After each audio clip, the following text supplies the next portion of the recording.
Unfortunately, at some point, we're all going to hit into a penalty situation. Luckily, tracking penalties with Tangent is super easy. Our starting point here is we've already got our shots detected either via Apple Watch or by logging them on our phone, and we're ready to enter our score. There's no extra shot tracking activity we need to do for the penalties. We'll take care of it when we enter our score. So we'll hit the score button, we'll set our score to 5, we missed the fairway to the left, and we'll add a penalty. When we add a penalty shot or multiple shots, the system will ask us which shot had the penalty. In this case, it was our first shot. We'll make sure that our putts are correct and hit save.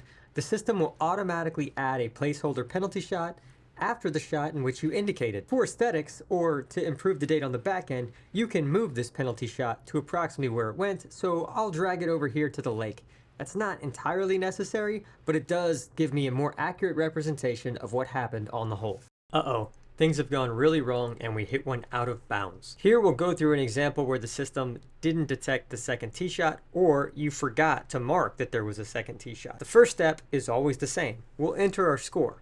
So in this case, we made a 6, we missed the fairway to the right, we had a penalty after our first shot, and we'll mark the putts. The system will automatically add the penalty, and even though you forgot to add the second tee shot, the system will by default add a shot for you so that it adds up to 6. We'll start by moving the penalty where it needs to go, which is out of bounds to the right, and then you'll notice that the additional shot got placed as the 4th shot up near the green. Again, if you hit one out of bounds and re-hit from the same location, you can manually add the second shot via watch or phone to avoid having this placeholder shot. But in the case that you have the placeholder, we'll just zoom in and grab it and drag it towards where it should be, which is on the tee box. When it gets to the tee box, the lie will automatically change to tee, and now we have all the shots in the right place, but in the wrong order.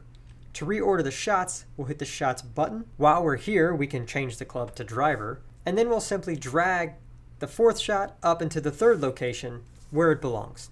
Now the shots are in the right order, and if we return to the GPS screen, everything looks correct. Admittedly, that's more work than we want to do, but if we keep using Tangent, 1, we'll hit less balls out of bounds, and 2, even when the system isn't perfect, editing becomes second nature after just a round or two.